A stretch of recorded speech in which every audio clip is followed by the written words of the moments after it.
Magandang araw ho sa inyo, Miss Gwen. Bagong taga-subaybay ho pala ako sa inyong channel. Hindi naman hulingid sa ating kaalaman lalo na sa probinsya ang mga tinatawag nating lamang lupa o engkanto. Pero kahit laki ho ako ng probinsya, hindi ako naniniwala sa mga ganyan. Lalo na kung hindi ko pa nasasaksihan. Pero isang pangyayari ho sa buhay ko, lalo na nung nakapag-asawa na ako, ang babago sa paniniwala ko tungkol sa kanila. Ako nga ho pala si Jenica. Hindi ko naman ho ipinagyayabang, pero kilala ho ako sa lugar namin dahil sa angkin kong kagandahan. Kadalasan ay naiimbitahan din ako sa mga pageant at pagiging Reyna Elena ng baryo namin. Kaya kilala ho ako, lalo na pagdating sa mga binata at kalalakihan sa amin. Pero kahit ganon, isang binata lang ho ang pinag-aalayan ko ng oras at atensyon ko. Kanina ka pa walang imik dyan Napapansin ko din na kanina ka pa nakabusangot, Brian. May problema ba? Nabalitaan ko kasi kay Aling Salome. Nanililigawan ka pala ng anak ng Vice Mayor natin. Ha? Ano naman kung oo? Nililigawan niya ako pero hindi naman ako nagpaligaw sa kanya. Yun lang ba kaya ka nakasimangot dyan? Narinig ko ang malakas na buntong hininga niya at nagpatuloy pa din siya sa paglalakad. Ako naman ang huminto at agad kong hinawakan ang braso niya para patigilin siya. Tumigil naman siya pero nanatili pa rin ang kanyang ulo na nakatungo. Huwag kang ganyan. Hindi ako sanay, Brian. Nagsiselos lang naman ako eh. At hindi ko maiwasan na manlit ang sarili ko. Anak na ni Vice Mayor yun eh. Samantalang ako, isa lang naman akong anak ng magsasaka at isang magmimina. Tapos hiwalay pa. Broken family pa. Ano naman? May lamang ka naman sa kanya eh. Ano naman ang lamang ko? Lupa sa kuko? Mabilis kong hinampas ang balikat niya. Alam kong pabiro yun, pero hindi pa rin siya tumatawa katulad ng lagi kong nakasanayan. Sira ka talaga, hindi.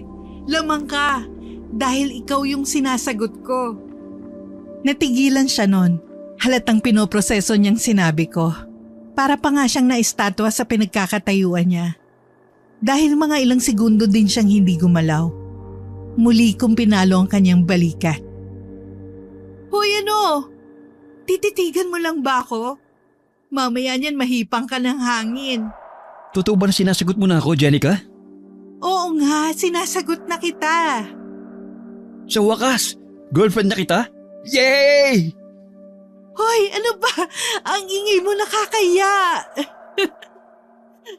Hindi kita ikakahiya, Jenica. Baka ako pa ikahiya mo kasi… Shh! Ayan ka na naman. Wala naman akong problema sa estado ng buhay mo. Hindi din naman kami mayaman Alam mo yan. Mabilis niya ako niyakap ng mahigpit. Nung unay nabigla pa ako. Dahil ngayon lang naman niya ako niyakap sa ilang buwan niyang panliligaw sa akin. Iba ang pakiramdam lalo na at first hug ko siya. Dahil siya din ang first boyfriend ko. Sa loob-loob ko ay kinikilig talaga ako. Pero ayoko lang yun na masyadong ipahalata. Maya-maya pa ay lalong humigpit ang yakap niya sa akin. Pakakasalan kita, Jenica. Ha? Kasal agad, Brian? Kasasagot ko lang sa'yo eh. Masyado ka naman yata nagmamadali. Hindi pa naman sa ngayon, matagal pa. Gusto ko lang sabihin sa'yo at ipaalam sa'yo na itutuloy na itong relasyon natin hanggang sa simbahan. Mag-iipon ako ng pera para makapagpatayo ng sarili kong bahay tapos sisiguraduhin ko na pakakasalan kita. Pangako ko sa'yo yan. Tumagal ng 2 taon ng relasyon namin ni Brian, Miss Gwen. Masayang masaya talaga ako dahil matatag ang pagsasama namin. At talagang pinatunayan din niya sa akin na may isa siyang salita. Matapos kasing makapagpatayo siya ng munting kubo, ay talagang pinakasalan na niya ako. Hindi bonggang kasal namin. Sa munting kapilya lang yung ginanap. Pero masayang masaya talaga ako noon, Miss Gwen. Pakiramdam ko, talagang maswerte ako. At ako na ang pinakamasayang babae sa balat ng lupa. Gabi na noon, 1 linggo matapos ang kasal namin. Napansin ko na may kausap si Brian sa keypad na cellphone niya sa loob ng silid namin. Rinig na rinig ko ang kanilang pag-uusap dahil naka-loudspeaker yon at kapansin-pansin din ang pagka-irritable sa boses ni Brian. Nakilala ko naman agad kung sino ang kausap niya. Yun yung tatay niya na isang minero. Hindi ho ba talaga kayo pwedeng sumaglit muna rito? Para naman ho formal ko kayo maipakilala sa asawa ko at sa mga magulang niya. Nakakaya na ho kasi. Bago kami ikinasal, sinabihan ko na kayo na dapat pumunta kayo. Pero hindi ho kayo dumating. Pasensya ka na, Brian. Abay, alam mo naman na ang layo-layo ko sa inyo. Halos nasa dulo ko ng Pilipinas. Hindi ganun kadali ang gusto mong mangyari. Na kapag sinabi mong uuwi ako, ay uuwi talaga ako. Pasensya na talaga, anak. Gustuhin ko man, lalo na't importante sa iyo yan. Pero napakahirap ng sitwasyon ko eh. Sige ho, hindi ko din naman kayo mapipilit eh. Basta ho kapag naisipan niyong umuwi, bukas naman ho ang bahay namin ng asawa ko. Sige anak, pasensya ka na ulit ha.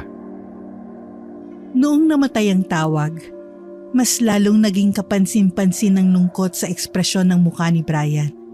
Kaya naman agad ko siyang nilapitan. Hinaplos-haplos ko ang likod niya para naman pagaanin ang nararamdaman niya. Ayos ka lang ba, mahal? Ayos lang naman, mahal. Medyo nakakaramdam lang ako ng inis at lungkot. Paano ba naman kasi? Sinabi ko na baka pwede siyang sumaglit muna rito sa atin. Total, kaarawan ko naman sa darating na buwan. Pinakiusapan ko siya na baka pwedeng manatili muna siya rito sa atin. Para naman makilala ka niya. Isipin mo, kinasala tayo't lahat. Pero hindi mo pa rin siya nakikilala. At hindi ka pa rin niya nakikilala. Hindi na nga siya nakapunta sa kasal natin eh. Kaya pinipilit ko ngayon na makasaglit siya sa birthday ko. Pero hindi pa rin siya pwede. Tumanggi pa rin siya. Mahal, intindihin mo na lang ang tatay mo. Naiintindihan ko naman siya, mahal. Ang layo-layo nga naman talaga ng kinaroroonan niya. Hindi rin siya basta-basta makakalis doon. Dahil nga sa pagmimina niya. Liblib pa na lugar yon. Pero kasi nahihiya na ako sa mga magulang mo eh. Hindi ko pa rin maipakilala sa kanila ng maayos si tatay. Naiintindihan naman ni Mama yung sitwasyon ng tatay mo, Brian. Halos hindi na nga rin yun napapansin ni Mama. Kaya hayaan mo na lang. Lalo na tapos na rin naman ng kasal natin. At katulad nga din ng sinabi mo, ang layo-layo ng papa mo. Siyempre mahal din ang magiging pamasahe noon.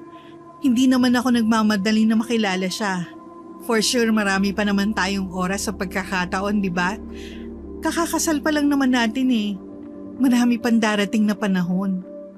Napakaswerte ko talaga sa'yo, mahal. Maganda ka na. Napaka-understanding mo pa. Sus, nambola ka na naman. Halika na nga at matulog na tayo. Maaga ka pa sa bukid bukas, di ba? Oo, mahal. Sige, matulog na tayo. I love you. I love you too, mahal. Nagsalo pa kami sa mabilis na halik bago kami tuluyang nahiga. Habang nagpapaantok ay bigla akong may naalala. May nakalimutan pala akong sabihin sa kanya. Kaya naman tumagilid pa ako nun sa pagkakahiga para harapin siya. May nakalimutan pala akong sabihin sa'yo, mahal. Ano yun? Pupunta nga pala ako sa may kabilang ilog bukas. Ha? Ano naman ang gagawin mo ron? Pupunta ako kay Aling Pasing. Aling Pasing? Yung matandang babae na isang albularyo? Oo, pero hindi lang siya basta albularyo, mahal. Manghihilot din siya. Magpapahilot ako bukas para matignan niya kung anong araw magandang... alam mo na, yung magsiping at pagtalik tayo.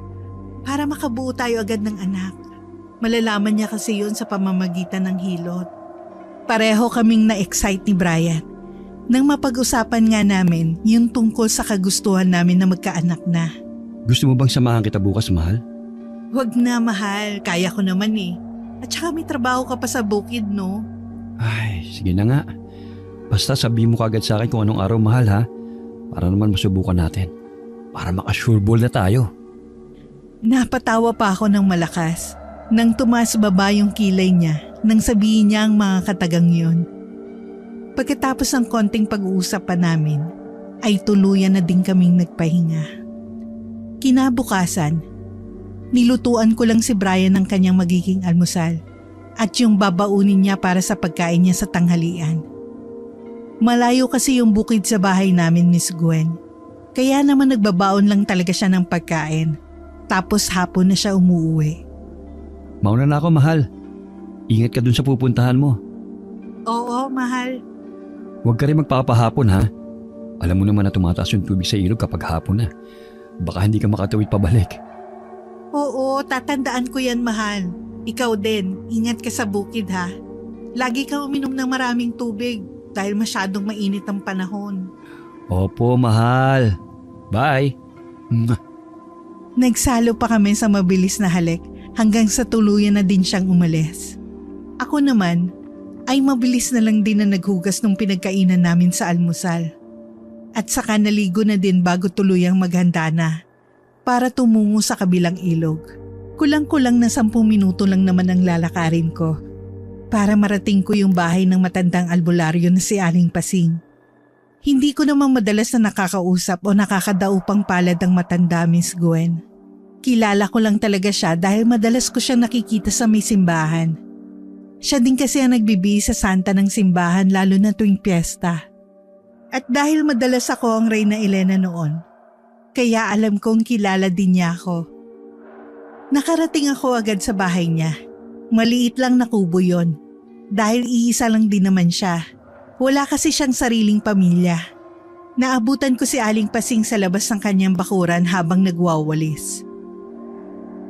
Magandang umaga ho, Aling Pasing. Aba, Jenica, napadalaw ka. Balak ko sanang magpahilot. Ay nako, bakit? May sakit ka ba? May lamig ba ang katawan mo? Wala ho, Aling Pasing. Magpapahilot ho sana ako para malaman kung mabilis lang ho ako magbubuntis. Ah, hilot pala para doon. Oo nga pala, nawala sa isip ko na kasal ka na pala kay Brian, yung anak ni Minda, no? Oho, siya nga ho yung asawa ko. Congratulations nga pala, iha. Nako, salamat po, Aling Pasing. O siya, pumasok ka na sa loob ng aking munting tahanan para naman pasimulan ko na ang paghihilot sa iyo. Pumasok na nga kami sa loob ng bahay ni Aling Pasing. Pinahiga niya ako sa isang papag na gawa lang sa kawayan at sinimulan na niya ang paghihilot sa akin. Habang ginagawa niya yon, ay nakikipagkwentuhan naman siya sa akin. Kahit papano, nawawala ang konting kaba na nararamdaman ko. Tila gusto niyo na magkaanak ni Brian, ano? Oho, Aling Pasing. Noon pa naman napag-usapan na namin ni Brian na gusto talaga namin na magkaanak na. Kung pagbibigyan at kung papalarin ho, gusto namin ng 4 na anak. Kasi pareho kami na solong anak lang Kaya sabik na sabik ho kami na magkaroon na ng baby. Mas maganda din ho kung maaga na akong magbubuntis para malakas pa ho ang katawan namin na bantayan sila. Kesa naman ho na kapag matanda na kami. Tama din naman yan. Totoo na mas magandang alagaan ang anak kapag bata pa. Dahil kayang-kaya pang makipaghabulan. Kaya nga ho, sana lang talaga maganda yung kalabasan ng hilot. Susubukan ko magdala ng magandang balita, Jenica. Pero hindi ako nangangako, ha? Okay lang ho. Kung ano't ano pa man ho tatanggapin ko yan ng buong puso. Nagpatuloy na nga si Aling Pasing sa paghihilot na tumagal ng halos 20 minuto. Hindi ko mabasa kung anong nararamdaman ni Aling Pasing habang hinihilot niya ako. Paano ba naman? Blanko lang ang kanyang ekspresyon. Hindi ko tuloy alam kung makakampante ba ako o kakabahan. Makalipas pa ang ilang minuto, tumigil na din si Aling Pasing sa paghihilot at saka pinaupo niya ako ng maayos sa papag. Hindi ganon kaganda ang lagay ng bahay bata mo, iha. Mahihirapan ka magbuntis. Ho? Pero hindi ko naman sinasabi na hindi ka na magbubuntis. Ang akin lang ay mahihirapan ka lang ng konti. Tamang ehersisyo at pagkain lang ng mga masusustansya ay maaagapan pa yan. Kung gusto mo rin, magpahilot ka sa akin tuwing araw ng Biyernes para makatulong din sa pagsasaayos ng forma. Ano sa palagay mo? Sige ho, gagawin ko ho yan. Huwag kang mawalan ng pag-asa. Bata ka pa naman. Mga 5 hilot lang yan at sabayan mo ng maayos na balanse ng pagkain ng masusustansya at pag-ehersisyo ay magiging mabuti din ang lagay ng bahay bata mo. Sasagot pa lang sana ako noon kay Aling Pasing, pero hindi na natuloy ang sasabihin ko. Dahil may biglang isang binatilyong lalaki ang bigla na lang lumitaw sa bukana ng pintuan ng bahay ng matanda. Humahangos ito na para bang tumakbo ng malayo. Natataranta siyang ibinalita kay Aling Pasing na yung isang batang dalaga na ginamot daw ni Aling Pasing noong isang linggo ay muling bumalik ang mataas na lagnat. Diyos ko, sige iho, pupunta ako agad sa inyo. Kukunin ko lang yung mga gamit na kakailanganin ko, mauna ka na. Nagmamadali ding umalis yung binatilyong lalaki at doon lang ako hinarap muli ni Aling Pasing. Nako iha, kailangan ko na munang umalis. Basta bumalik ka na lang sa akin sa susunod na Biyernes. Hihintayin kita. Ano ho bang nangyayari, Aling Pasing? Yung dalagitang tinawas ko noong nakaraang linggo, bumalik daw yung sakit. Inaapoy ng lagnat. Tsak, pinaglalaroan na naman yun ng engkanto na pinalayas ko na. Baka bumalik at pilit na naman siyang isinasama. Natipuhan kasi yung batang babae na yun ng isang engkanto. Engkanto ho? Oo, kaya kailangan ko nang umalis ha. Sige ho, sasabay na ho ako sa inyo, Aling Pasing. Pagka-uwi ko sa bahay at nung umuwi na rin si Brian kinahapunan, ay ibinalita ko na rin sa kanya yung naging resulta ng pagpapahilot ko nung umaga. Napansin ko na may halong lungkot ang naging ekspresyon ni Brian. Pero kalaunan ay naging okay din naman siya. Niyakap pa nga niya ako habang abala ko nun sa pagluluto. Ayos lang yun, mahal. Ano ka ba? Wala pa nga tayong 2 linggo na kasal eh. Kaya di naman natin kailangan magmadali. Pwede naman tayong sumubok ng sumubok hanggat kaya pa. Bibigyan tayo ng anak, edi salamat sa Panginoon. Kung hindi, salamat pa rin. Alam ko naman talaga na maiintindihan mo eh. Kaya hindi ako nagdalawang isip na sabihin talaga sa'yo. Huwag ka rin mag-alala. Kinausap naman ako ni Aling Pasing at inalok niya ako na magpahilot sa kanya sa tuwing araw ng Biyernes para matulungan niya ako dun sa pwesto ng bahay bata ko. Maayos din yun, mahal. Suportado kita dyan. Isa pa, mapagkakatiwalaan naman si Aling Pasing. Magaling siya sa larangan niyang yan. Oo nga eh. Alam mo ba kanina, nagmamadali siyang umalis kasi yung pinagaling daw niyang dalagita nung isang linggo. Bumalik na naman daw ang sakit. Ang sabi niya, nagustuhan daw yun ng engkanto. Baka yun din yung pinag-uusapan kanina sa bukid ni Mang Lando. Magandang dalagita daw nga yun. Kaya hindi daw malabo na magustuhan talaga ng engkanto. Pero, naniniwala ka ba talaga sa engkanto, mahal? Kasi hindi ako naniniwala eh. Ako naman, naniniwala ako, mahal. Kung hindi mo itatanong, madalas na naeengkanto si tatay noon. Talaga? Ano nagpapaniwala sa'yo, mahal? Naging curious ako sa isasagot sa akin noon ni Brian, Miss Gwen. Paano ba naman, ngayong kasal na kami, ngayon ko lang nalaman na naniniwala pala siya sa mga ganong nilalang. Hindi naman kasi talaga namin yun napag-uusapan. Noong gabi lang talaga na yon. Kaya naman napuno ako ng kuryosidad. Nakatingin lang ako sa kanya ng seryoso at hinihintay ang kanyang isasagot sa akin. Madalas kasi na naeengkanto noon si tatay. Ha? Talaga? Oo, naku. Sa maniwala ka o sa hindi, baka 5 beses nang naengkanto si tatay. Sabi ng matandang albularyo dati na pumanaw na dahil sa katandaan. Lagi raw na pagdidiskitan si tatay ng mga engkanto. O di kaya naman, mga lamang lupa. Dahil sa taglay na kabaitan ni tatay. Naiingit daw yung mga engkanto dahil laging maganda ang puri kay tatay. Wow! Ngayon ko lang nalaman ng tungkol doon ah.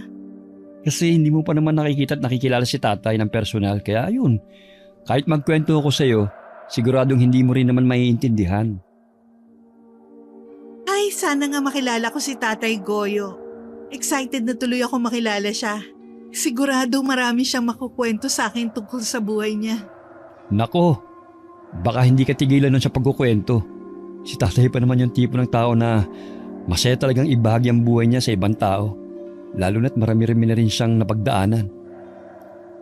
Yun nga ang gusto ko, para naman makilala ko siya agad. Siya nga pala, ngayon ba, naiingkanto pa rin ba si Tatay Goyo? Lapitin pa rin ba siya ng mga engkanto? Hindi na. Matagal na panahon nang hindi. Yung albularyo kasi na gumagamot noon kay tatay, binigyan siya ng pangontra. May binigay siya kay tatay na hiyas na bato na ginawang kwintas. Yun daw ang nagtataboy sa mga engkanto. Ngayon alam ko na kung bakit naniniwala ka sa mga engkanto. Ako kasi hindi ako naniniwala dahil unang-una, hindi ko pa naman nararanasan yung ganun. Pangalawa, hindi ko pa rin naman nasasaksihan. Nako, huwag mo nang hilingin na makasaksi ka pa, mahal. Nakakatakot kaya. Bigla na lang bumabangis yung isang tao. Isipin mo, kapag babait yung isang tao, tapos biglang magiging napakasama ng ugali na para bang ibang tao na yung kaharap mo. Nakakatakot kaya at nakapagtataka. Paano nyo pala nalaman na naiengkanto nun si Tatay Goyo? Kung hindi ako nagkakamali at kung tama yung pagkakatanda ko merong tumubo na maliit na bukol sa may likod ng balikat ni tatay. Ang sabi ng matandang albularyo dati, isa raw yung palatandaan na naengkanto yung kaharap mo at hindi na isang tao. Tapos yung mga mata nila, nanlilisik at namumula talaga. Tapos kung tititig ka sa mga mata nila, nakabaliktad yung imahe mo. Isa rin daw yun na palatandaan. Naku, kinilabutan naman ako bigla.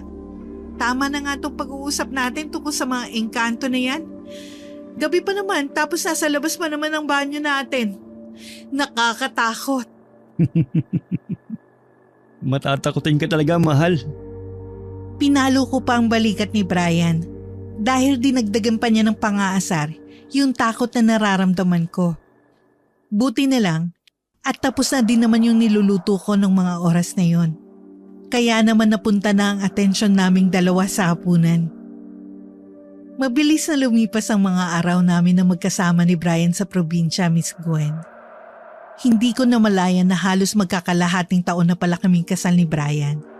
Pero ang nakakalungkot lang talaga ay yung hindi pa rin kami binibiyayaan ng sariling anak. Ngunit lagi namang ipinaparamdam sa akin ni Brian na sapat pa rin ang sayang nararamdaman niya kahit kaming dalawa lang ang magkasama. Pero kahit ganon, patuloy pa rin naman ang pagpapahilot ko nun kay Aling Pasing. Tulad na lang ng araw na yon. Biyernes yon kaya may schedule talaga ako ng hilot sa kanya. Magandang balita! Maayos na ang kalagayan ng bahay bata mo, Jenica. Talaga ho?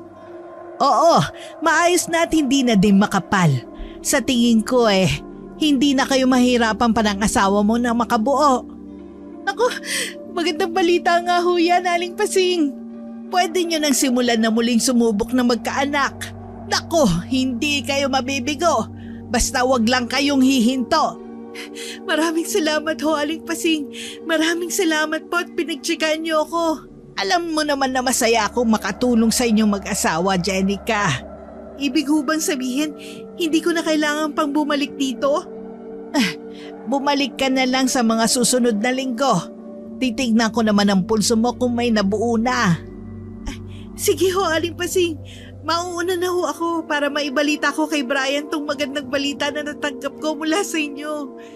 Sige iha, umaasa ako na may mabubuo na kayong supling. Sana nga ho. Masaya akong umuwi nun sa bahay. Saktong mag-aalas 5 na kasi ng hapon nun. Kaya alam kong anumang oras ay uuwi na din si Brian. O baka nga nasa bahay na rin siya.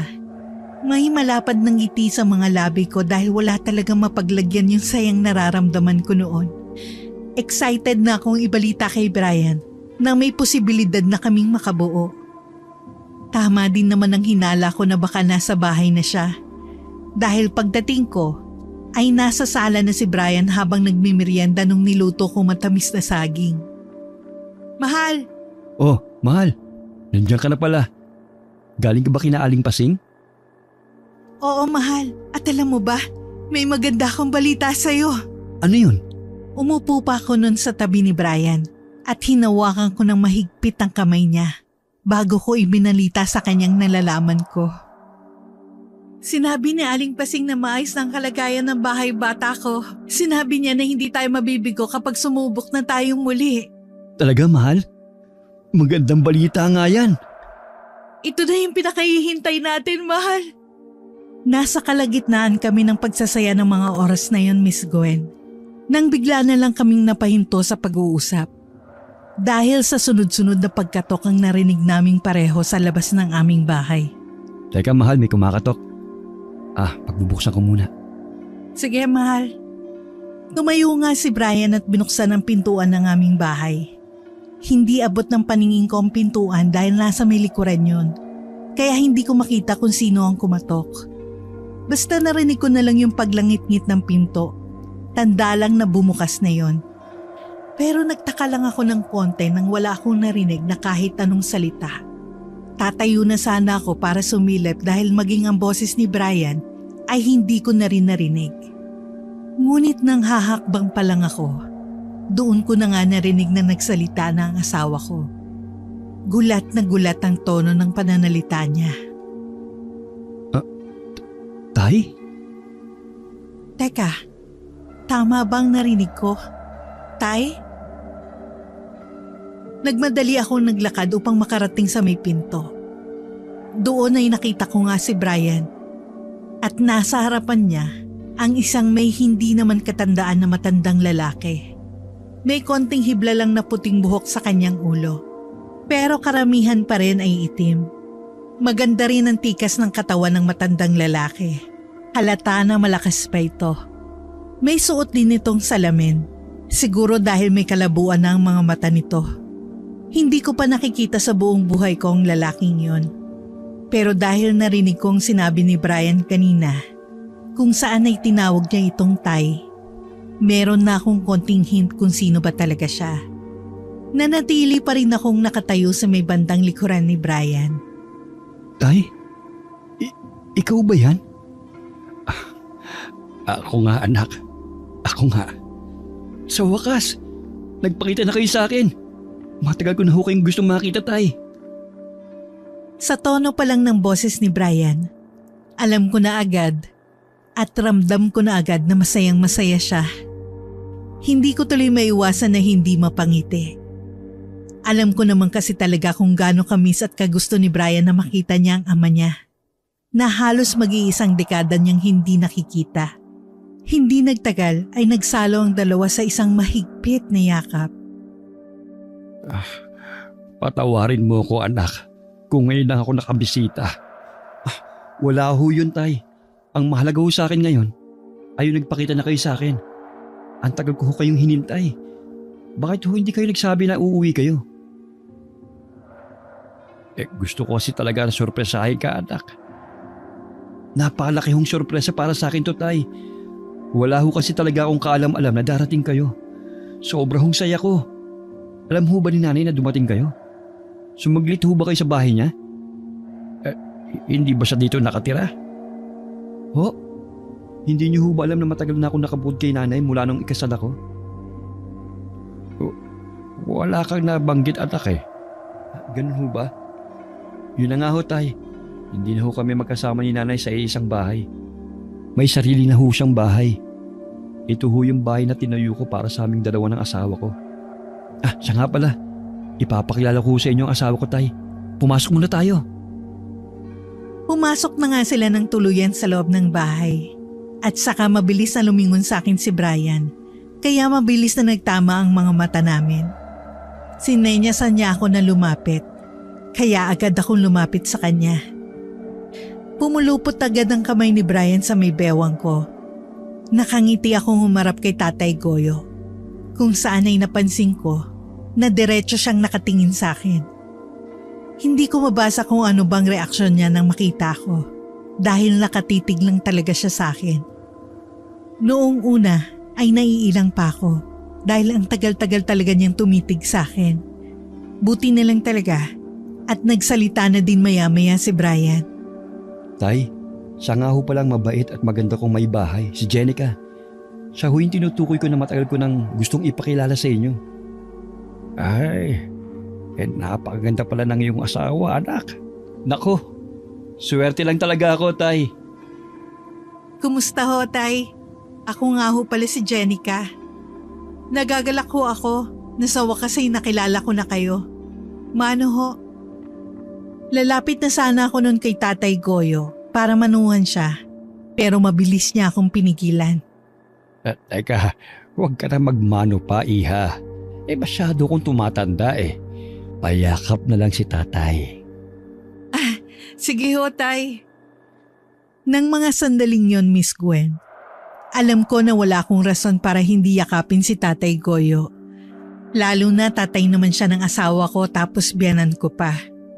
Kaya nga hindi ako nagdalawang isip na yakapin siya. Ngunit sa pagitan ng pagkakayakap namin, medyo unti-unti akong nakaramdam ng kakaiba. Lalo na nung mapansin ko na mahigpit ang yakap niya sa akin. Mahigpit yon at matagal. Pero sa kabila nun, ay hindi ko yun binigyan ng ibang dahilan o mali siya. Kasi nga naisip ko na baka nasabik lang talaga siya na makilala ako. Buti na lang talaga at siya na din naman ang kusang bumitiw sa yakap makalipas ang ilang minutong pagyakap niya sa akin.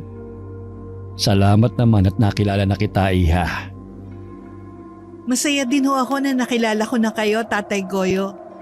Simula ho kasi nang ikasal kami nitong si Brian, talagang ginusto ko nang makilala kayo. Nako, ngayon ay personal akong hihingi ng paumanhin kung hindi ako nakasipot noong kasal nyo. Nakakapagtampo nga ho kayo, Tay. Pero dahil nandun naman si Mama, kaya hindi ko na yung ginawang big deal.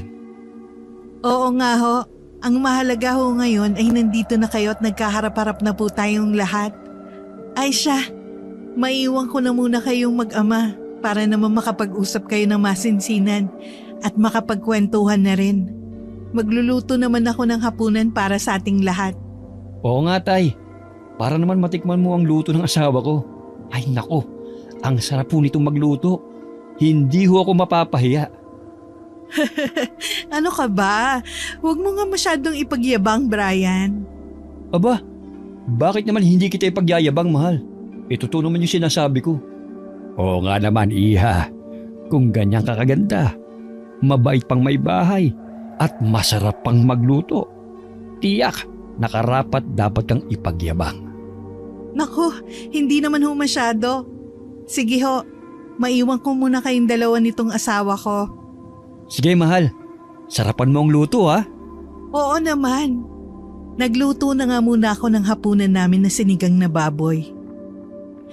Naririnig ko pa ang usapan ng mag-ama sa labas, pero hindi ko na muna yung pinagtuunan ng pansin dahil mas nagmadali akong magluto dahil gabi na. Inisip ko kasi na baka gutom na si Tatay Goyo noon, lalo na't mahaba-haba din na naging biyahe niya. Nang sumapit na ang oras ng hapunan, sabay-sabay na kaming umupo sa hapagkainan. Masarap kaming kumain ng mga oras na yon dahil talagang gutom na rin kami. Talagang masarap ang luto mo, Iha. Sabi ko naman sa'yo, Tay, hindi ako mapapahiya. Salamat po. Talagang sinarapan ko po yan. Yan kasi yung unang putahe na matitikman nyo. Specialty ko rin kasi yan. Nako, sana lang ay hindi pa ito ang huling beses na makatikim ako ng masarap mong putahe. Malabo ho na yan ang huling beses, Tay. Gaano ba katagal kayo mag-alagi dito sa probinsya? Babalik din ho ba kayo kagad sa trabaho? Napansin kong napahinto saglit sa pagkain nun si Tatay Goyo. Hindi siya makatingin ng diretso sa amin dahil nakayuko lang siya habang nakatuon ng kanyang paningin sa plato niya. Mga ilang segundo siyang hindi umimik. Kaya naman pasimple pa kami nagkatinginan ni Brian. Nang magsasalita ni si Tatay Goyo, dun pa lang namin ibinalik ang atensyon namin sa kanya. Hindi na kasi ako babalik pa sa trabaho eh. Natanggal na kasi ako. Tinanggal na kasi ako ng boss ko. Matanda na raw kasi ako at mabagal ng kumilos. Yung mga binata na malalakas pa ang katawan, yun ang hanap nila. Kaya yun, nasibak na ako sa trabaho. Ho? Bakit ngayon yun ang sinabi ang tungkol dyan, Tay? Kanina pa ho tayo magkausap. Hindi ko kasi alam kung paano ko sasabihin eh. Hindi niyo naman kailangan na ikahiya kung matanda na kayo, Tay. Lahat naman tayo pupunta sa ganyang edad eh. Paano na yan, anak? Wala na akong silbi. Hindi ko nga alam kung saan ako pwedeng tumuloy dito sa probinsya. Hindi naman ako pwedeng sa bahay ng nanay mo. Tiyak na hindi yung papayag. Bakit pa kayo maghahanap ng ibang matutuluyan? Bukas naman tong bahay namin para sa inyo, Tay. Welcome na welcome ho kayo dito. Di ba, mahal? Oo naman. Isang pamilya na ho tayo, Tay Goyo. Sa loob-loob ko nung mga oras na yun, Miss Gwen, nabigla talaga ako sa naging desisyon ng asawa ko na doon na patirahin sa bahay namin ng biyanan ko. Lalo na't hindi pa naman talaga kami nakakapag-usap tungkol doon. Kaya lang ho, wala din naman ako nakikitang mali sa bagay na yon. Dahil totoo naman na isang pamilya na kami. Idagdag pa na tatay siya ni Brian. Kaya natural lang na hindi namin siya dapat pabayaan. Talaga bang pumapayag kayo? Opo naman, Tay. Doon na kayo sa kabilang kwarto muna. Yung silid na yun, para sa magiging anak namin ni Jenica. Pero dahil hindi pa naman buntis itong asawa ko, kayo na lang munang gumamit. Oo nga po, Tay. Teka, ilang buwan na nga ulit kayong kasal? 6 na buwan ho. Kulang-kulang kalahating taon na, Tay. At wala pa kayong anak? Sumusubok na ho kaming bumuo, Tay. Nagka-problema lang ho yung bahay bata ko. Pero ang sabi naman ho ng manghihilot ko, may posibilidad na rin ho akong magkaanak. Hindi na raw ho kami mahihirapan na makabuo.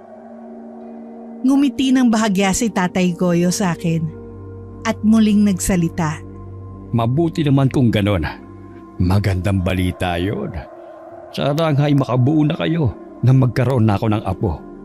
Iba pa rin ang may bata sa bahay. Tama ho kayo dyan, Tay. Pero hindi naman po kami nagmamadali ni Jenica. Darating naman ho yun sa tamang oras. Oo nga ho, Tay. Sige. Tama rin naman kayo. Darating kung talagang ibibigay at ipagkakaloob sa inyo yan. Nagpatuloy na ulit kaming lahat sa pagkain ng hapunan hanggang sa unti-unti na ring lumalalim ang gabi. Naghahanda na kaming lahat sa pagtulog noon, Miss Gwen. Mga bandang mag-aalas 8 na noon ng gabi. Nang mga oras na yon ay nasa banyo lang si Brian dahil nagbabawa siya bago matulog. Habang ako naman ay dinalhan ko ng unan at kumot si Tatay Goyo para magamit niya sa pagtulog niya. Tay, eto na nga pala yung 2 unan at isang kumot na pwede niyong gamitin. Mabilis na tumayo mula sa pagkakaupo sa may kama si Tatay Goyo at lumapit sa akin. Siya mismong kumuha sa kamay ko ng mga dala ko. Nako, sana tinawag mo ako para ako nang kumuha sa silid nyo. Nahirapan ka patuloy na dalihin yan dito. Wala ho yun, Tay. Halos magkalapit lang naman ho ang mga silid natin. Salamat ulit, Iha. Nang dahan-dahan nang kinukuha ni Tatay Goyo yung mga unan at kumot sa kamay ko. Medyo nahigit ko ng konti ang aking hininga nang maramdaman ko na tila humimas ang kamay ni Tatay Goyo sa kamay ko. Hindi ko alam kung sadya ba yun o talagang ganun lang ang paraan ng pagkuha niya. Pero sa loob-loob ko ay kumabog talaga ng konti ang puso ko. Napakaswerte talaga ng anak ko sa iyo. Napakapapag-alaga mo. Napalunok ako ng laway nang sabihin din niya ang mga kataga na yun sa mahinang boses lang habang diretsyong nakatingin sa mga mata ko. Buti na lang at nakuha niya sa mga kamay ko ang bitbit ko. Kaya ako na rin mismo kusang umatras papalayo sa kanya ng konti. Pinilit kong hindi bigyan ng ibang dahilan ng paraan ng paghaplos niya sa kamay ko at sa paraan ng pagbulong niya nang sinabi niya sa akin. Ayoko ho kasing mag-isip ng masama sa biyanan ko, Miss Gwen. Ayoko hong maging judgmental agad sa ama ng asawa ko. Lalo na at wala pa namang isang araw kaming nagkakakilala. Yun pa lang talaga ang unang araw kaya hindi ko pa talaga siya kilala. Kaya kailangan ko pa siyang kilalanin. Tatay ho kayo ng asawa ko kaya natural lang ho na alagaan ko rin kayo. Kaya nga tunay na maswerte ang anak ko sa iyo. Maswerte rin naman ho ako kay Brian, Tatay Goyo. Alam ko. O siya, bumalik ka na sa inyong silid at baka hinahanap ka na ng anak ko. Kailangan nyo na magpahinga. Lalo ka na. Hindi ba't nagbabalak na kayo mag-anak? Oo nga ho eh. Sige ho. Maiwan ko na ho kayo para makapagpahinga na rin po kayo. Tsak na mahaba ang naging biyahe nyo. Sige, iya. Walang lingon-lingon akong lumabas ng silid ni Tatay Goyo at agad akong dumiretso sa kwarto namin ni Brian. Wala pa si Brian doon kaya malaya akong nakahinga ng maluwag. Pinilit kong isang tabi at kalimutan yung kakaibang paraan ng pakikitungo sa akin ng ama ni Brian. Maya-maya pa ay tuluyan ng pinatay ang lahat ng ilaw sa bahay at naghahanda na kaming matulog. Hinahalikan ako noon ni Brian. Nagpapahiwatig na gusto niyang may mangyari sa amin, pero agad ko siyang inawat. Nagtaka siya pero pabulong ko siyang pinakiusapan. Sa susunod na araw na lang, mahal. Bakit naman, mahal? Akala ko ba susubok na tayo ulit para makabuo na tayo ng anak? Oo nga, pero kasi ito ang unang gabi ni Tatay Goyo dito sa atin. Medyo naiilang pa ako ng konti. Kailangan nating maging maingat dahil may ibang tao na dito sa bahay natin. Tatay mo pa at biyanan ko pa. Maiintindihan nyo ni tatay dahil mag-asawa naman tayo eh. Basta mahal, hindi pa lang ako ganun kakomportable ngayon. Kaya pwede ba sa ibang araw na lang? Total late na rin naman. Maaga pang trabaho mo sa bukid bukas. Ay, sige na nga. Hindi na kita pipilitin, mahal. Salamat, mahal. I love you. I love you too, mahal. Tulog na tayo? Binigyan niya pa ako ng mabilis na halik na tinugon ko naman agad at saka sabay na din kami natulog na. Kinabukasan, kami lang ni Tatay Goyo ang naiwan sa bahay. Dahil nga nasa bukid na nun si Brian. Naglilinis lang ako ng bahay noon. Pinapaspas ko ang agyo sa bubong. Kaya naman nakasampa ko nun sa upuan naming kawayan. Abala ko sa ginagawa ko.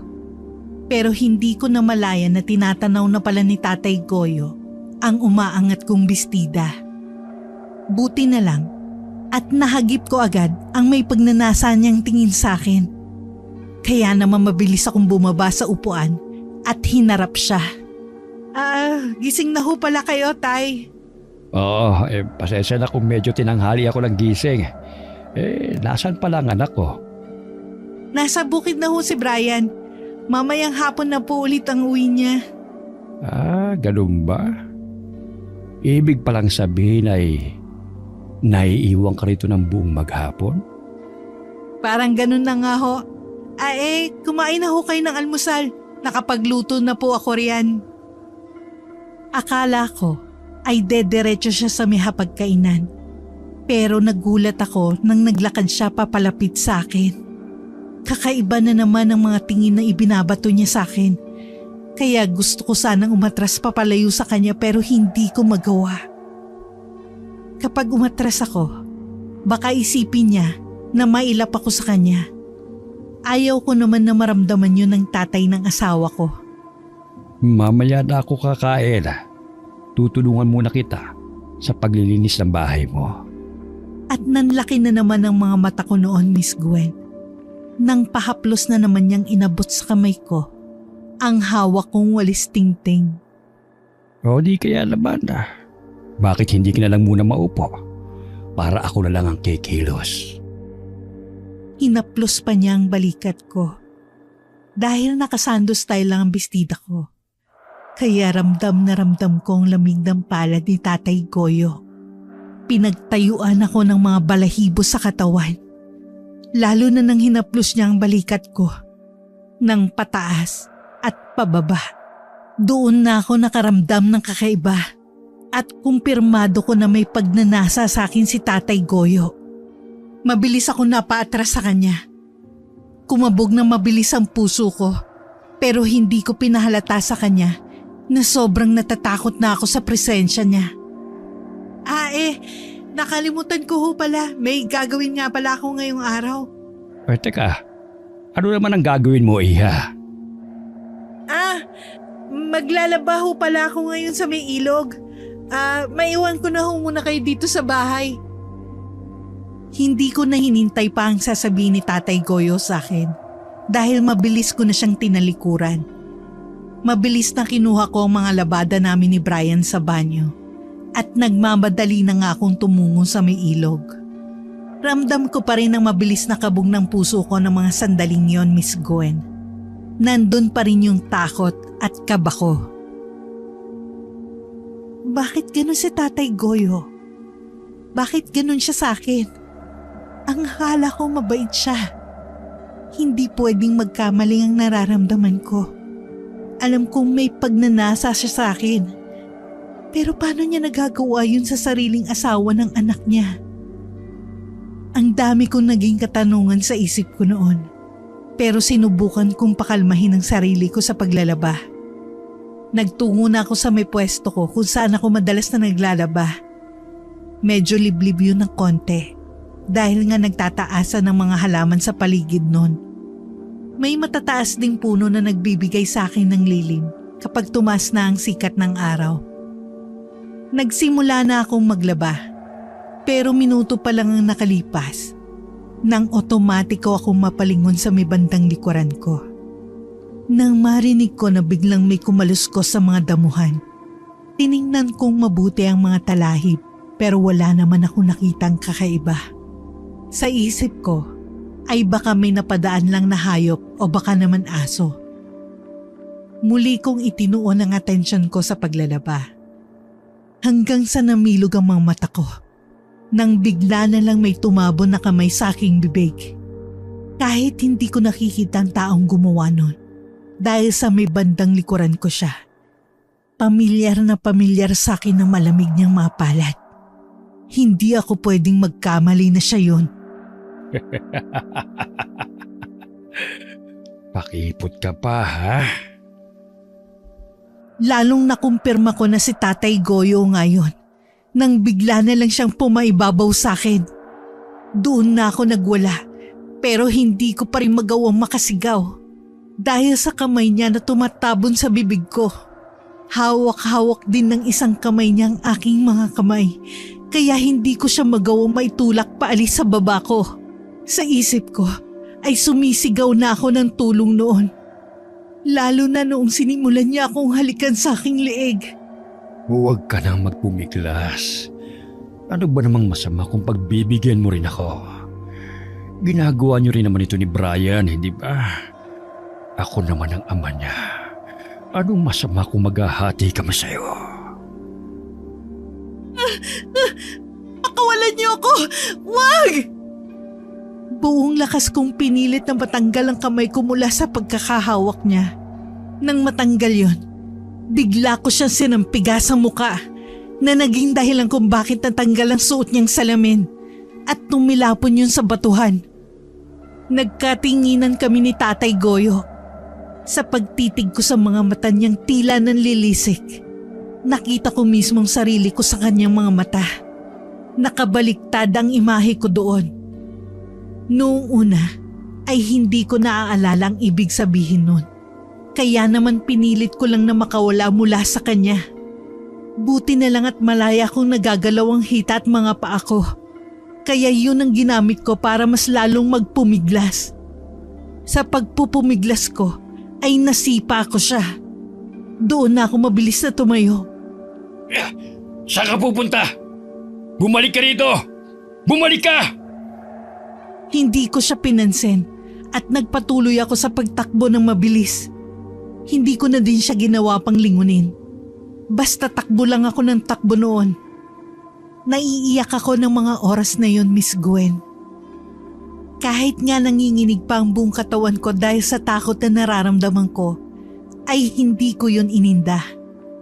Sa isip ko kasi, kapag tumigil ako nun sa pagtakbo, ay muli na naman niya akong mahuhuli. Imbis na dumiretso sa bahay, ay pumunta ako sa may bukid para puntahan si Brian. Hindi pa din maayos ang pakiramdam ko noon. Nanginginig pa rin ang buong katawan ko. Pero pinigilan ko lang dahil maraming ibang magsasakang pwedeng makakita sa akin. Mahal? Anong ginagawa mo rito sa bukid? At bakit basayang laylayan ang bestida mo? May problema ba? Kailangan nating mag-usap, Brian. Hinila ko ang kamay ni Brian at hinigit ko siya patungo sa likod ng malaking puno ng mangga kung saan ay walang ibang makakarinig sa sasabihin ko. Ano ba yun, mahal? Meron ka bang importanteng sasabihin sa akin? Hindi na ako komportable na nasa bahay natin si Tatay Goyo, Brian. Pwede bang paalisin mo na siya? Ha? Ano bang sinasabi mo dyan? Kararating lang ni tatay kahapon, hindi ba? Bakit naman gusto mo na siyang paalisin? Sinubukan niya akong pagsamantalahan kanina, Brian. Kaya ganito ang ayos ko dahil balak niya akong pagsamantalahan kanina sa may ilog habang naglalaba ako. Buti na lang nakatakas ako. Ano? Hindi magagawa yun ni tatay sa'yo, Jenica. Alam mo yan. Pero ginawa niya, maniwala ka sa akin. Masyadong mabait si tatay para gawin niya yun sa'yo. Ilang ko nang sinabi sa'yo, hindi ba? Mabait si tatay. Kaya hindi ako naniniwala na magagawa niya ang bagay na yun sa'yo, Jenica. So sinasabi mo bang nagsisinungaling ako na hindi totoo ang sinasabi ko at gawa-gawa ko lang? Hindi ko alam, Jenica. Hindi ko alam kung ano ang totoo. Brian, sa ikinikilos at sinasabi mo, alam kong hindi ka naniniwala sa akin. Sige nga, kung hindi totoo yun, bakit ko naman sisiraan sa'yo si Tatay Goyo? Anong mapapala ko kung gagawin ko yun? Dahil ang totoo, ginawa nga niya sa akin ng bagay na yun. Tama na, Jenica. Tama na. Amo kong pinagsasalitaan mo at inaakusahan mo ng ganyan. Asawa mo naman ako, Brian. Asawa mo ko. Hindi ako makapaniwala na hindi mo ako pinaniniwalaan. Hindi naman sa hindi, Jenica. Pero mahirap lang talagang paniwalaan ang sinasabi mo. Tatay ko ang inaakusahan mo at hindi kung sino-sino lang. Kilala ko si tatay. Kilala ko siya. At alam kong hindi niya yung magagawa sa'yo. Sige, kung ganon ibig sabihin na hindi mo siya paaalisin sa bahay natin, tama ba?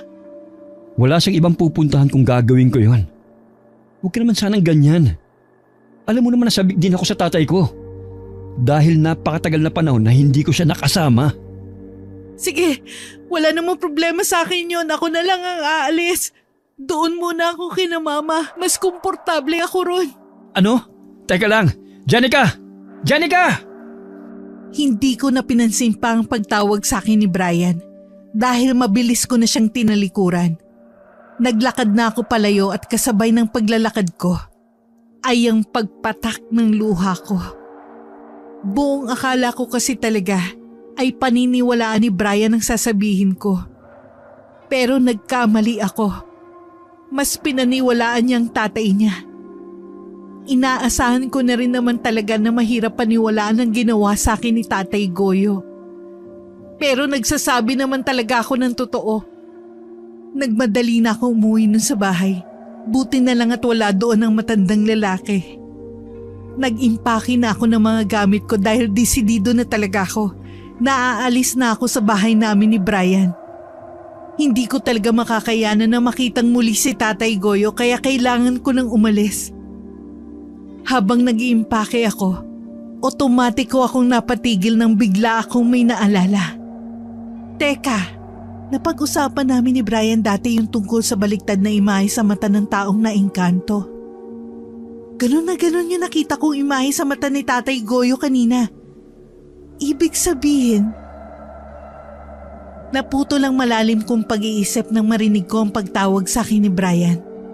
Doon ko napagtanto na sinundan niya pala ako pauwi dito sa bahay. Jenica, ano ba? Pag-usapan na muna natin to.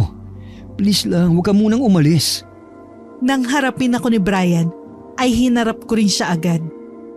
Natatandaan mo ba yung sinabi mo sa akin dati? Na ano?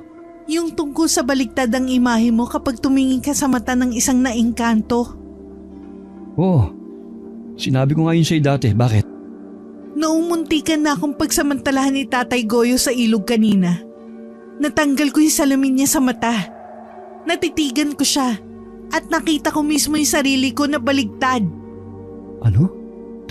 Talaga? Oo! Ibig sabihin ba nun, naengkanto si Tatay Goyo? Posible. Hindi ko din nakita na suot niya yung kanyang pangontre. Yung bato na sinabi ng albularyo na wag niyang tatanggalin o huhubarin. Medyo may kalakihan ng bato na yon. Kaya dapat napansin ko na suot niya yon nung dating niya pero wala akong nakita. Kaya siguro nagawa niya sa akin ang bagay na yon dahil hindi siya ang tunay mong Tatay Brian. Anong gagawin natin ngayon? Kailangan nating humingi ng tulong. Kanino? Sa albularyo. Si Aling Pasing, siguradong matutulungan niya tayo.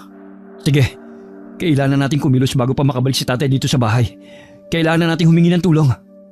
Walang pagdadalawang isip na agad na nga kaming kumilos ni Brian. Agad naming tinungo ang bahay ni Aling Pasing para dito humingi ng tulong. Pagkarating namin sa bahay ng matandang albularyo, agad naming isinalaysay ang kaganapan sa aming bahay at sa tatay ni Brian. Natitiyak ko na naengkanto nga ang kasama ninyo sa inyong bahay, Brian, Jenica. Hindi siya ang tunay mong ama, Brian. Kung nakita nga mismo ni Jenica na nakabaliktad ng kanyang imahe sa mata ni Goyo, abay isang patunay na ngayon na isa siyang engkanto. Kilala ko si Goyo, mabuti nga siyang tao. At kung nagawa niya yung kay Jenica, ibig sabihin ay hindi kusang loob yun. Ano hong ibig niyong sabihin? Ang ibig kong sabihin ay hindi kusang loob ni Goyo ang ginagawa niya. May ibang gumagamit sa katawan ng ama mo at yun ang kumikilos kaya napagsamantalahan itong si Jenica. Kailangan nating mapaalis kung sino man ang naninirahan at sumasakop sa katawan ni Goyo. Gawin ho natin ang dapat nating gawin, Aling Pasing. Nasaan ba ang iyong ama? Dapat natin siyang puntahan. Sa ilog ho yung huli naming pagkikita. Pero sa tingin ko bumalik na siya sa bahay namin ni Brian. Gabi na din ho kasi at wala din naman siyang ibang pupuntahan. Kung ganon, tara na. Mabilis lang na kinuha ni Aling Pasing yung mga gamit na kakailanganin niya. At agad na kaming nagtungo sa bahay. Pagkarating namin doon, ay tahimik lang ang buong paligid. Nasa may bandang likuran ako ni Brian. Habang nangunguna naman sa amin, si Aling Pasing. Mukhang wala siya rito. Hindi, nandito siya. Nararamdaman kong kakaibang enerhiya niya. Mapaghiganting enerhiya yon. Nasaan ka? Alam naming nandito ka. Lumabas ka at magpakita.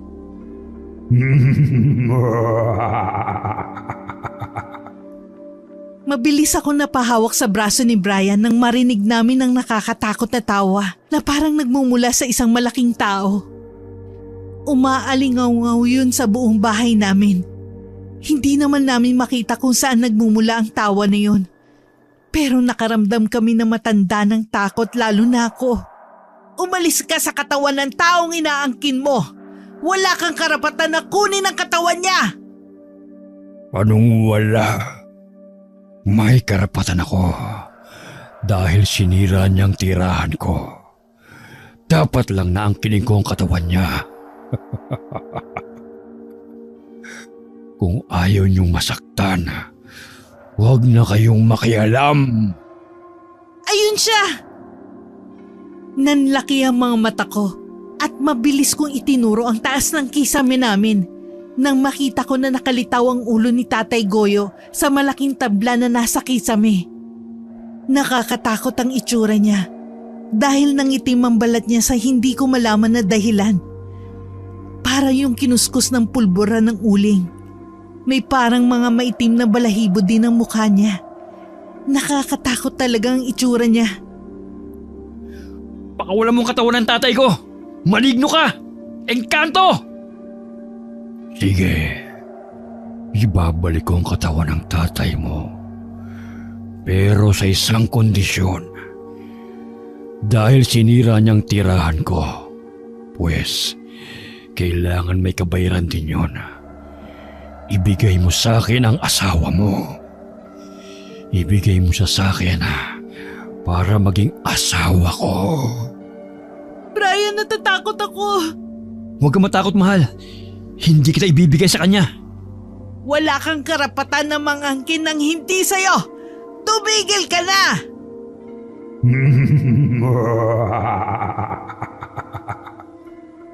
Para akong kakapusin ng hininga. Nang makita namin na dahan-dahan nang bumababa ang engkanto mula sa kisame ng bahay. Buong katawan nito ay talagang maitim na at may mga balahibo rin. Nagtatalasan at naghahabaan din ang mga kuko niya sa kamay. Ibang-iba talaga sa itsura ni Tatay Goyo. Ang kanyang mga mata ay nabalot lang ng puti at wala kang makikita na kahit anong itim. Mas nakadagdag yun sa takot na nararamdaman ko. Sa tingin ko ay mahihirapan tayong paalisin siya. Bakit naman ho, Aling Pasing? Mukhang hindi taga rito ang engkantong to. Mukhang taga malayong lugar siya. Malakas siya. Lumayo muna kayo ng konti para hindi kayo masaktan. Kunin niyo rito sa bayong yung bawang at asin na pangtaboy at pangontra din sa kanila. Ikaw, Brian, pasimple kang gumawa ng isang bilog gamit ang asin. Kailangan nating ikulong ang engkanto roon. Masusunod ho, Aling Pasing. Basta siguruhin mo lang na hindi kanya mapapansin o masasaktan. Kapag nilapitan kanya o nadikitan mo siya, maaaring magdulot yun sa'yo ng karamdaman. Tatandaan ko ho yan. Sumunod kami sa sinabi ni Aling Pasing. Umatras kami ng konti ni Brian palayo sa matandang albularyo. Habang naghahanda na si Brian na makahanap ng tiyempo. Sa tingin mo ba'y kakayanin mo ko, tanda? Ako na nagsasabi sa'yo na hindi mo ko kakayanin. Marami na akong nakaengkwentro na tulad mo. Pare-pareho lang kayo, kaya wag mong sabihin na hindi kita kaya. Wala kang magagawa. Ako na nagsasabi sa'yo. Kayang-kaya kitang patayin. Isa ka lang mahinang nilalang. Mahinang nilalang? Pwes subukan mo ko! May inilabas na kung anong gamit si Aling Pasing mula sa bayong na dala niya. Para yung latigo o buntot ng pagi. At sa kabilang kamay naman niya ay may dala siyang mahaba at malaking rosaryo. Sa tingin mo ba'y mapapalis mo ko sa katawan ng lalaking ito? Nagkakamali ka. Sa akin ang katawang ito. Sa akin lang. Kung bibigyan ka namin ng bagong matitirhan, papayag ka ba? Hindi. Malayo ang pinagmulan ko. Sa may minahan pa ako nagmula. Kung magkakaroon ako ng bagong tirahan, gusto ko ay doon lang din. Pero sinira ng lalaking ito ang teritoryo ko. Dapat lang na magdusa siya. Pero trabaho ni tatay ang gawin yon. Hindi niya gusto na maggambala kayo. Kaya pwede ba? Umalis na kayo sa katawan niya. Tumigil ka. Huwag kang makialam dito. Ayaw mong pumayag na ibigay sa akin ang asawa mo, hindi ba? Pues, hindi ko rin ibabalik sa iyo ang katawan ng ama mo. Kung gano'n ay mapipilitan kaming lumaban sa'yo. Narinig namin na nagsimula si Aling Pasing na bumulong. Tila mga dasal yun na hindi namin maintindihan. Hinahampas-hampas din niya sa hangin ang hawak niyang buntot ng pagi. Aray! Ang init! Ang init! Nagsimulang magwala ang engkanto ng tila maramdaman niya na napapaso ang kanyang katawan. Kahit na wala namang apoy na malapit sa kanya. Pinagpag niya ng pinagpag ang kanyang braso na para bang may nakikita siyang apoy doon. Kahit wala namang kaming nakikita. Sa kabila noon ay patuloy pa rin si Aling Pasing sa pagbubulong ng mga dasal. Nakakapaso! Tigilan mo ko! Tigilan mo ko! Papatayin ko kayong lahat! Ito ng tamang pagkakataon. Lalapit na ako doon habang di pa niya ako napapansin para gumawa ng bilog na pagkukulungan sa kanya. Mag-iingat ka, Brian. Dahan-dahan nang tsumempo si Brian na makalapit sa may bandang likuran ng engkanto na ngayon ay nagwawala pa rin. Tigilan mo na ako! Ang init! Napapaso ako! Pinakiusapan ka namin kanina, hindi ba? Pero hindi ka pumayag. Pwes, damhin mo ang sakit na ipaparanas ko sa'yo. Tama na! Ang init! Nakakapaso! Huwag! Huwag! Tama na! Damhin mo ang pamimilipit ng iyong kalamnan!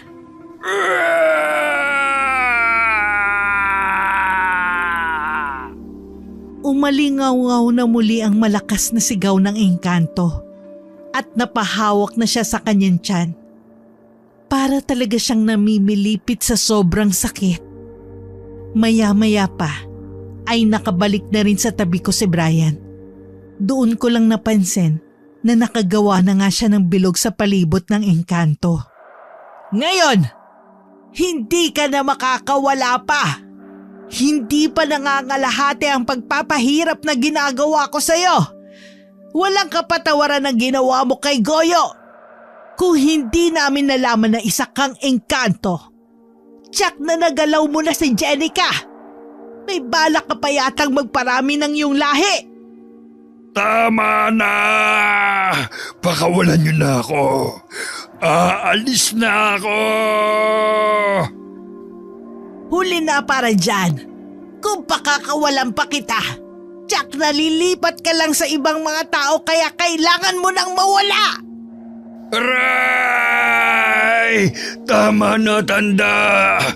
Kapag hindi ka tumigil, tiyak na babalikan kita. Aray!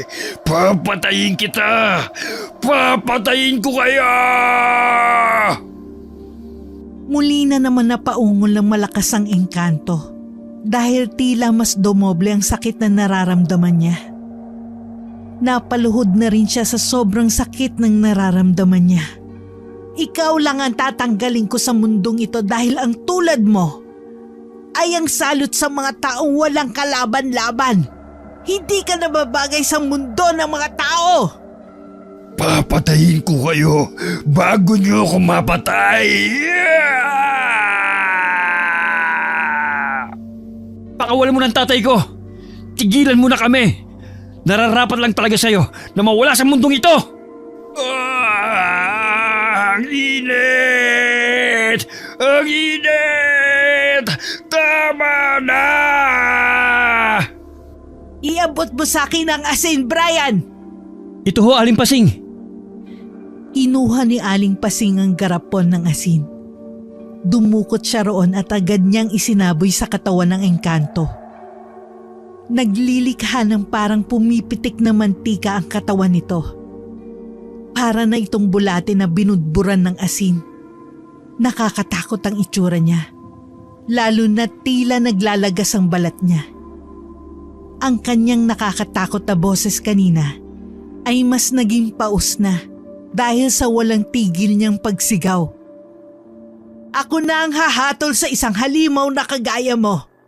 Ngayon ay wawakasan ko na ang buhay at hininga mo. Bumalik ka na sa lugar kung saan ka nararapat. Yun ay ang mundong wala kang kinabibilangan. Tama na!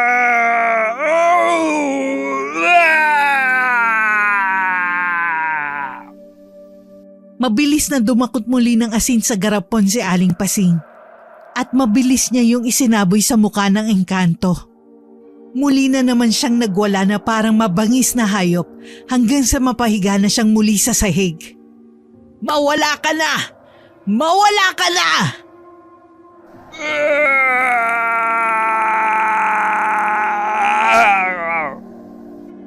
Nanginig ang kanyang buong katawan at sa isang iglap lang ay tila nawalan na ito ng malay. Bumagsak talaga ang katawan nito na parang hinang-hina. Magmadali kayo. Iupo niyo ang katawan ni Goyo. Kailangan natin pausukan ang kanyang katawan. Sinunod namin ang sinabi ni Aling Pasing. Pinaupo namin ng lantang katawan ni Tatay Goyo at sinimulan nitong pausukan at dasalan ni Aling Pasing. Habang tumatagal, ay unti-unting bumabalik sa normal ang kulay ng balat ng katawan ni Tatay Goyo.